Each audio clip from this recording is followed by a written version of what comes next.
नमस्कार, India news देख रहे हैं आप और मैं हूं आपके साथ सचिन दुबे। किसान आंदोलन जिस तेजी से आगे बढ़ रहा है और उसी रफ्तार से कुछ चुनौतियां भी सामने आकर खड़ी हो गई हैं।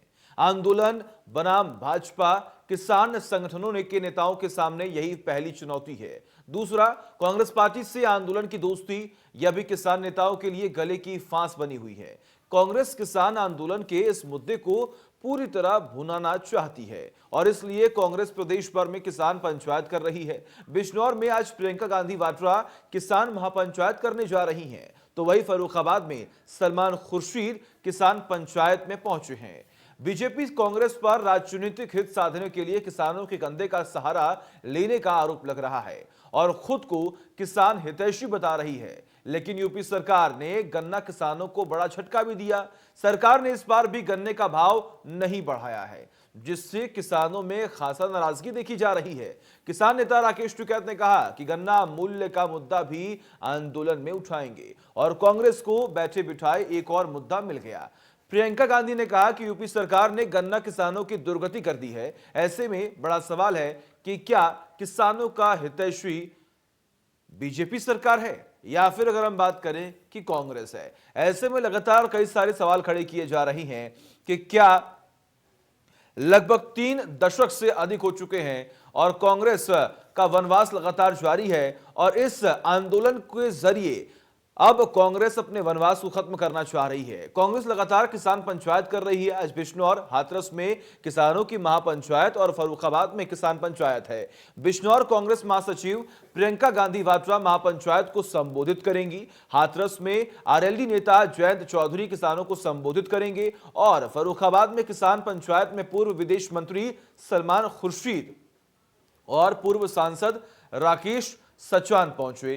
किसान पंचायत में पहुंचने के बाद अब क्या कुछ तस्वीरें निकलकर सामने आएंगी और अभी आ रही हैं, वो तस्वीरें हम आपको दिखा रहे हैं कि बिजनौर में प्रियंका गांधी वाड्रा पहुंचेंगी, वही हाथरस में जयंत चौधरी है और वही तीसरी तस्वीर में फर्रुखाबाद में किसान पंचायत का आयोजन किया गया है, जहां पर सलमान खुर्शीद जो कि पूर्व विदेश मंत्री रह चुके हैं, उनकी तरफ से भी लगातार आरोप लगाए जा रहे हैं और सरकार को घेरने की पूरी कोशिश हो रही है। दूसरे दल पंचायत चुनाव की तैयारी कर रहे हैं, तो ये लगता नहीं कि बेमौसम।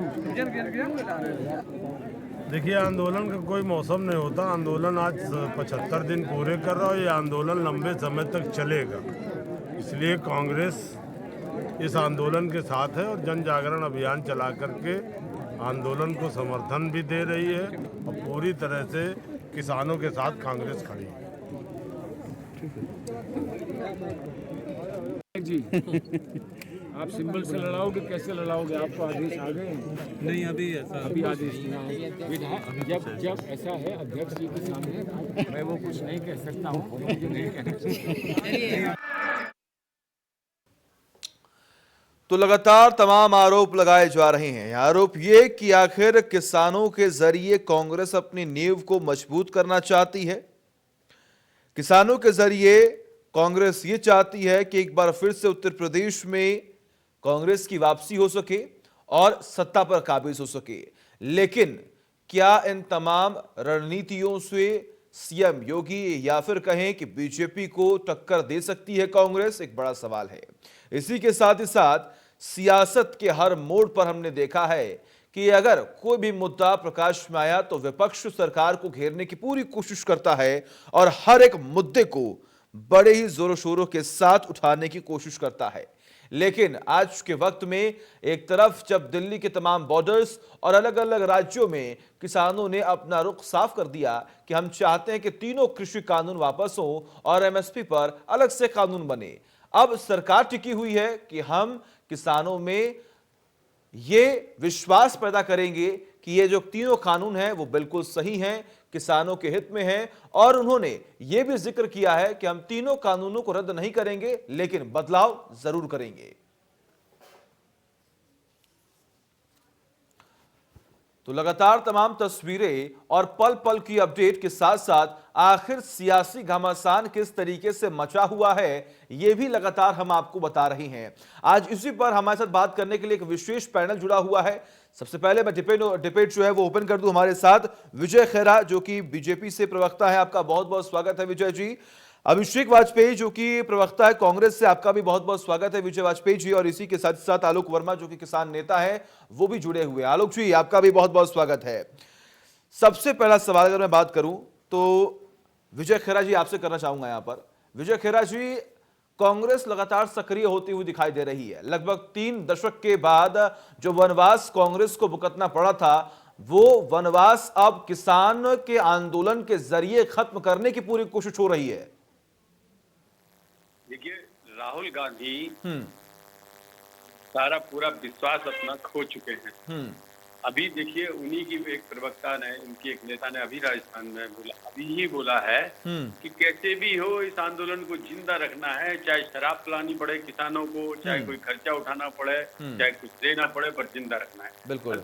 हरियाणा की बात कर रहे हैं आप, हरियाणा की बात कर रहे हैं, विद्या रानी जी जी जी विद्या रानी। मैं कह रहा हूँ कि जब जहाँ पर सोच इस तरह की हो, इसकी शुरुआत यहाँ से हो कि हर समय ये बोले कि किसी तरह जिंदा रखना है, यानी उनको राष्ट्र हित से मतलब नहीं है, किसान हित से मतलब नहीं है, आंदोलन जिंदा रहना चाहिए। जिस तरह शाहीन बाग को आप पार्टी जिंदा रखना चाहती थी, चाहे राष्ट्र बर्बाद हो, चाहे लोग बर्बाद हो, लेकिन आंदोलन रहे ताकि इस सरकार को किसी तरह से तंग किया जा सके, तरह तरह की गलतफहमियां किसानों में पैदा की जाएं। अब इस बात में कोई शक है क्या कि 2019 के घोषणा पत्र में इसी की वकालत की है कांग्रेस पार्टी ने। इसके बाद जब शुरू में 3 कानून बन रहे थे तो शुरू में इन्होंने उसके लिए साथ दिया है संसद में। उसके बाद एकाएक जाके इन्होंने पलटा मार लिया। जैसे इन्होंने देखा कि अकाली दल छोड़ दिया है, हमने उन गरीब किसानों के पीछे अपने एक इतने महत्वपूर्ण दोस्त को छोड़ा है जिसकी हमें तकलीफ है, लेकिन हमें उन गरीब किसानों की तकलीफ ज्यादा है, इसलिए हमने अकाली दल को भी छोड़ दिया, क्योंकि हम गरीब। बिल्कुल बिल्कुल अभिषेक जी, आऊंगा मैं आपके पास। विजय जी को अपनी बात पूरी कर लेने दें। जी विजय जी बात करें, बताएं। जी मैं कह रहा था कि हमने उन गरीब किसानों को उनका हक दिलवा के ही रहेंगे। अगर यही व्यवस्था रहनी होती तो 65 साल में क्यों किसान आज भी नंगा घूम रहा, क्यों उसके पैर में जूते चप्पल नहीं है, क्यों उसके बच्चे पढ़ने नहीं जा पाते हैं, क्यों उसके घर में आज भी पानी चूता है, क्यों ये हालात क्यों है 65 साल में? इसका मतलब ये है कि हमने ठीक से हैंडल नहीं किया। बिल्कुल सवाल एकदम लाजमी है। अगर हम बात करें अभिषेक जी, तो देखिए कांग्रेस की तरफ से जब भी चुनाव हुए हैं, चाहे हम बीते वर्षों की बात क्यों ना कर ले, उस वक्त भी कहा गया था कि गरीब हटाएंगे, गरीबी को खत्म करेंगे हम।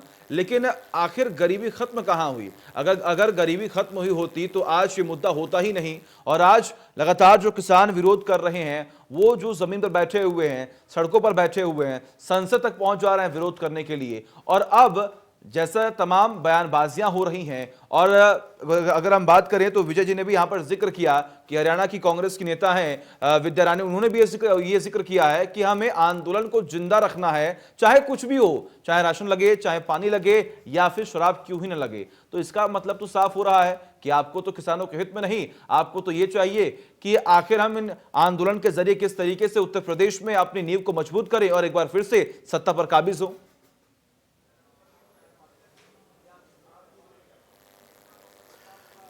सचिन जी, देखिए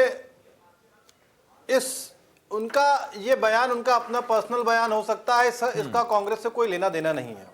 नहीं, ये अच्छा है, ये अच्छा है अभिषेक जी, ये अच्छा है। अगर कोई नेता कुछ बयान दे दे और अगर वो लगता है वीडियो होना वायरल, तो आप कहते हैं कि वो निजी बयान हो सकता है। सचिन जी मेरी पूरी बात होने दीजिए। चलिए ठीक है, ठीक है। देखिए सचिन जी मेरी बात पूरी हो जाने दीजिए। हाँ बोलिए, मेरी बात पूरी हो जाने दीजिए। बोलिए। जैसा कि अभी भारतीय जनता पार्टी के प्रवक्ता विजय खेरा जी बोल रहे थे, किसान भाइयों के बारे में जो बोल रहे थे, किसान भाई की अच्छी शिक्षा नहीं ले पाते हैं, पढ़ लिख नहीं पाते हैं, या ये देखिए जो आंदोलन है, ये किसान भाई जो है कितने अधिक से अधिक युवा वर्ग है, जो पढ़े लिखे हैं और जो व्यक्ति हैं वो समझते हैं कि इस कानून के साथ क्या उनका प्रॉफिट है, क्या उनका नुकसान है, ये अच्छे से समझते हैं। तीसरी बात, अभी ये बात कर रहे हैं राष्ट्रभक्ति की, इनको तो ये तक मैं तो चुनौती दे रहा हूं, इनको बता दे राष्ट्र सबसे पहले कहां पे आया था। इस बात की मैं खुली चुनौती दे रहा हूं विजय खेड़ा जी को। राष्ट्र शब्द का बता दे कि सबसे पहले इसका जिक्र कहां पे आया था और कैसे आया था। इनको यही नहीं पता होगा राष्ट्रभक्ति के लोग बात करते हैं ढकोसलेबाजी सिर्फ, इनको इससे कोई मतलब नहीं होती है। अच्छा। राष्ट्रभक्ति करने वालों को दिखाने की जरूरत नहीं पड़ती है, राष्ट्रभक्ति दिल से आती है।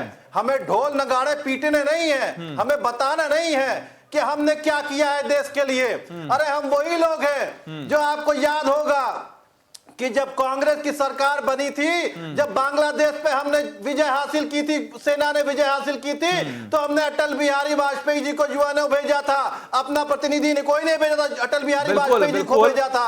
वो वक्त तो खैर वो वक्त सबको मालूम है आखिर किस तरीके से तमाम तस्वीरें स्पष्ट होती हुई यहाँ पर दिखाई दी थी। क्योंकि देखिए पहले के वक्त की अगर हम बात करें तो उस वक्त राजनीति का स्तर क्या था और अब राजनीति का स्तर क्या हो चुका है, ये हम भी जानते हैं और आप भी बखूबी जानते हैं। आलोक जी, जिस तरीके से अब तमाम आरोप प्रत्यारोप लग रहे हैं, ठीक है अभिषेक जी आऊंगा मैं आपके पास, आऊंगा अभिषेक जी मैं आऊंगा आपके पास, आऊंगा मैं आपके पास। आलोक जी, लगातार 2 महीने से अधिक का दिन जो है वो बीत चुका है, किसान अभी भी लगातार डटे हुए हैं, लेकिन वहीं दूसरी ओर उत्तर प्रदेश में राजनीतिक जो सरगर्मियां हैं ना वो काफी अधिक बढ़ गई हैं।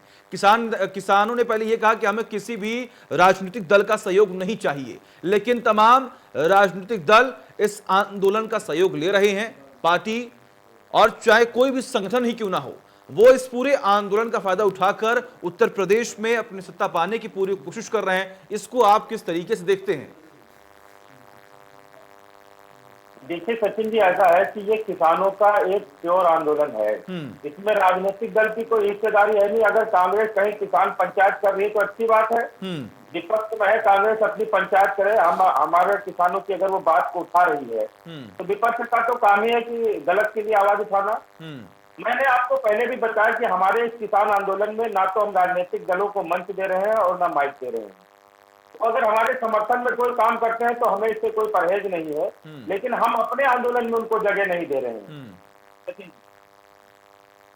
ठीक है, आंदोलन में जगह नहीं दे रहे हैं। वही अभिषेक यहाँ पर कह रहे हैं कि किसानों को यह समझ में आता है कि उनके लिए बुरा क्या, उनके लिए अच्छा क्या है, लेकिन वही दूसरी ओर कांग्रेस की तरफ से भी किसानों को सहयोग दिया जा रहा है और तमाम बयानबाजियां भी हो रही हैं। ठीक है, विजय खेरा जी, क्या लगता है जिस तरीके से उत्तर प्रदेश में प्रियंका गांधी वाड्रा को चेहरा बनाकर एक अच्छे तरीके से सबके समक्ष पेश किया जा रहा है और यह भी कहा जा रहा है कि मुख्यमंत्री पद की उम्मीदवार भी हो सकती हैं, तो क्या वो बीजेपी को टक्कर दे सकती हैं? क्योंकि रणनीति अब वैसी की अपनाई जा रही है जैसे बीजेपी ने अपनाई थी पिछले चुनाव में।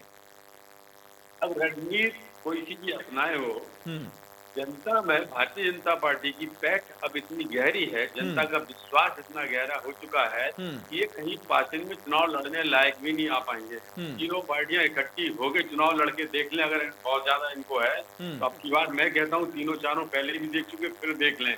अब इस समय ये टिक नहीं सकते क्योंकि हमने गरीब किसान क्या, शौचालय क्या, स्वच्छता क्या, कोरोना में महामारी में क्या, हर जगह हमने इस तरह से काम किया है कि जनता का विश्वास अब भारतीय जनता पार्टी पर बहुत गहरा हो चुका है। ये जो ऊपर से जो बातें करते हैं, कभी घड़ियाली आंसू बहाने आ गए, कभी कोई एक भी आंदोलन किसानों के लिए कांग्रेस पार्टी ने किया है 10 साल में? मुझे बता दीजिए किस गांव में किया, कब किया? कभी नहीं किया। अब किसानों ने आंदोलन किया तो वहाँ अपना किसी तरीके से उल्लू सीधा करने के लिए तरह तरह की बातों से बरगला रहे हैं।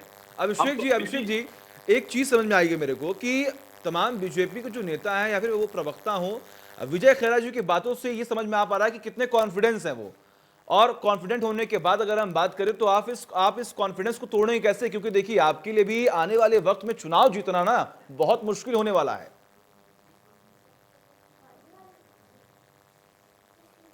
देखिए सचिन जी, एक बड़ी साफ सुथरी सी चीज है कॉन्फिडेंस और अहंकार में। ठीक है, बहुत गहरा ताल्लुक होता है। जब कॉन्फिडेंस अहंकार में बदल जाता है तो वो किसी काम का नहीं रह जाता है, उसे ओवर कॉन्फिडेंस भी कहते हैं। अरे अहंकार तो रावण का नहीं बचा, ये बीजेपी वाले क्या चीज हैं? आज जनता ने उनको अपने सर पे ताज दे करके फुल मैंडेट से बैठा क्या दिया? इनके पांव ही जमीन पर नहीं पड़ रहे हैं, जनता खून के आंसू रो रही है। ये वो लोग हैं जो जनता के साथ ठगी करते रहे हैं। आप देखिए एक बार भी ये एक काम जनता के लिए किया हुआ नहीं बता सकते हैं। सारे जितने भी काम कांग्रेस पार्टी ने किए उन्हीं का बस नाम चेंज करके उसका नवीनीकरण पोस्टर लगा करके नए पैकेजिंग में ला करके रख देते हैं। कोई भी एक काम बता दे मुझे ये, ठीक। और दूसरी चीज, बात प्रियंका गांधी जी की अगुवाई में और माननीय अजय कुमार लल्लू जी की अगुवाई में हम 2022 में सर्वप्रथम मैं आपको बिल्कुल स्पष्ट कर दूं कि स्पष्ट बहुमत के साथ आगे बढ़ेंगे। ये बड़ा स्पष्ट तस्वीर है। बड़ी बात आप कह रहे हैं। किसी के साथ जाने की जरूरत नहीं है। जाने की जरूरत तो विजय चुनौतियां खैरा हर जी एक आपको राजनीतिक जरूरत पार्टी के पड़ेगी। सामने होती हैं, लेकिन आखिर उसको हैंडल किस तरीके से करना है ये बेहद जरूरी होता है। ठीक है। आलोक वर्मा जी, अगर मैं आपके पास आऊं यहां पर, तो देखिए पश्चिमी यूपी की अगर हम बात करें ना, तो पश्चिमी यूपी में ना किसानों का बेहद दबदबा देखा गया है, और कहीं ना कहीं वहां पर सत्ता आखिर किसकी होगी ये खुद किसान ही डिसाइड करते हैं। अब जिस तरीके से पूरे प्रदेश में, पूरे देश भर में भी अब किसान आंदोलन की चर्चा हो रही है, क्या लगता है आने वाले वक्त में किसान किसको सपोर्ट करने वाले हैं? क्योंकि देखिए लगातार ये गतिरोध जो है वो जारी है, लेकिन तमाम राजनीतिक दल इस आंदोलन का फायदा उठाते हुए दिखाई दे रहे हैं। देखो सचिन जी, ऐसा है कि ये जो किसान आंदोलन चल रहा है ये पूरे देश के किसानों का एक आंदोलन है। और मैं आपके चैनल के माध्यम से भारतीय जनता पार्टी के जो प्रवक्ता बैठे हुए हैं, बड़े सम्मानित व्यक्ति हैं विजय खैरा साहब, किसान के प्रति अच्छी सोच रखते हैं, इसका भी मैं धन्यवाद देना चाहता हूं। और किसान की अच्छी परिभाषा इनसे अच्छा कोई बता नहीं सकता, ये भी बहुत बहुत बधाई के पात्र है। देखो ऐसा है, ये तो अभी समझ लें, ये तो अभी चल रहा है पूर्वांचल पश्चिम में। पूर्वांचल में 17 तारीख से किसान आंदोलन शुरू हो रहे हैं। मैं बता दूं कि योगी जी का जो गढ़ है गोरखपुर, देवरिया, बस्ती, कुशीनगर, इन सब में बड़ी किसान महापंचायतें होने का कार्यक्रम तय हो गया है। ठीक है। और पूरे देश भर में और पूरे प्रदेश भर में ये बड़ा किसान आंदोलन तय होगा। और खैरा साहब जो भी बता रहे थे कि किसानों ने हमें, देश की जनता ने हमें बहुमत दिया है, तो बहुमत हम आपको दोबारा फिर देना चाहते हैं। हम चाहते हैं फिर आप बैठो, लेकिन अगर किसान विरोधी काम करोगे तो आपका इलाज करके आपको वापस भेज दिया जाएगा, ये भी समझ लीजिए। आपका इलाज होगा। आपने आज गन्ने का मूल्य ना बढ़ा करके किसान हितैषी होने का दावा कर दिया। आपने कह दिया कि हम किसान के सबसे ज्यादा हितैषी हैं। और सचिन जी, मैं आपको एक चीज बताऊं, अभी विजय खैरा जी से पूछोगे कि आपने गन्ने का दाम 3 साल नहीं बढ़ाया तो क्या करेंगे, तो कहेंगे पर्ची पे तो 0-0। हम कहेंगे पर्ची पे 0-0 लिख के आता है। और ये पता, ये इतने बुद्धिजीवी हैं कि पहले वाले 0 को बना देंगे जी और आखिरी वाले 0 को बना देंगे डी, और कह देंगे तो गुड कर दिया हमने इनके लिए, तो ये इनका गुड, इनको मुबारक। ठीक है। तो विजय जी से इसका जवाब ले लेते हैं। ठीक है, इलाज करने का काम हम लोग करेंगे। ठीक है आलोक जी, ठीक है। विजय जी से इसका जवाब भी ले लेते हैं। विजय जी देखिए, आंदोलन तो एक तरफ लगातार चल रहा है, यहाँ पर सरकार वार्ता के लिए रेडी है, किसान भी चाह रहे हैं कि तमाम जो गतिरोध है वो खत्म हो जाए, लेकिन ऐसे में ना एक मौका मिला है कांग्रेस को और एक मुद्दा मिल चुका है गन्ना भुगतान को लेकर। अब गन्ना भुगतान को लेकर लगातार ट्वीट का जो वॉर है वो शुरू हो चुका है, तमाम बयानबाजियां हो रही हैं। अब आप इन तमाम चीजों को किस तरीके से देखते हैं, और जो गन्ने का भुगतान है आखिर कब तक हो पाएगा, और आखिर दाम क्यों नहीं बढ़ाया गया? पहली चीज तो ये है, 1 मिनट के लिए आप गन्ने की बात में बता देता हूँ। 1 मिनट सारी जितनी बीमार दसियों साल से गन्ना मिलें पड़ी थी उनको जिंदा किया। नंबर 2, अगर आप पिछले 25 साल का इतिहास उठाएंगे तो सिर्फ भारतीय जनता पार्टी के योगी के राज में ही भुगतान हुआ है समय से, नहीं तो 2-2 साल तक। मुझे आप बोल लेना 2-2 एक सेकंड, नहीं तो अब आप जवाब दे लेना मेरी बात का।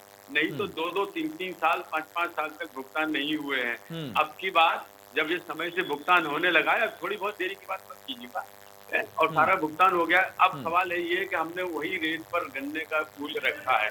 आप समझने का प्रयास करिए, अभी देश कोविड से भी उभरा नहीं है। अभी देश में कोविड का इतना असर था जिसकी वजह से हमने लाखों जानें गंवाई हैं, और कितनी फैक्ट्री, कितने काम सारे बंद पड़े रहे, रोजगार बंद पड़े रहे, फैक्ट्री दुकानें सब बंद पड़ी रही, उनको जिंदा करना है। इन हालातों में वही मूल्य भी हम रख पाए हैं, इसलिए कि हमें किसानों से प्यार है, बाकी चीजें छोड़ के फिर भी हमने उस मूल्य को रखा है। भले कांग्रेस चिल्लाती रहे, उनके समय में तो कभी भुगतान ही नहीं हुआ, न इस तरह से कभी उनको दिया गया। सिख मिलों को सिख पड़ा रहने दिया 10 साल तक, कभी उनकी परवाह नहीं की। हमने जब परवाह की है तो हमारे खिलाफ ही वो पार्टियां बोलने लगी जो ठीक है। अब तक कर नहीं पाई थी। अभिषेक जी, अभिषेक जी देखिए, एक-एक कर बात रखें। हाँ। आज हमारे पास 60 लाख टन चीनी सरप्लस है हिंदुस्तान में, लेकिन चूंकि हम अच्छी क्वालिटी की चीनी नहीं बना पाए थे, जो अब हम चाह रहे हैं वो फार्म खेती से, तो आज ये एक्सपोर्ट कर गई होती। पाकिस्तान की चीनी एक्सपोर्ट हो रही, हमारे पास 60 लाख टन रखी हुई है, फिर भी हम 28-32 में नहीं बेच पाते हैं, खरीदते हैं और 28 में बेचते हैं। तो आप इस बात को समझने का प्रयास कीजिएगा, असलियत क्या है। नहीं, अब विजय जी देखिए, आपने यहाँ पर जिक्र किया कि हमने अच्छा चीनी जो है वो प्रोड्यूस नहीं किया। आखिर इसमें भी तो कहीं ना कहीं खामी देखने को मिलती है। यही तो इसीलिए तो फार्म चाहते हैं, इसीलिए तो किसानों का भला चाहते हैं, इसीलिए तो नई औद्योगिक नीति चाहते हैं, इसीलिए हम वहाँ पर ले जाना चाहते हैं उपकरण जो नहीं होने दे रहे हैं, अपनी भलाई नहीं समझ पा रहे हैं। सचिन जी, ठीक है। हाँ, अभिषेक जी बोलिए।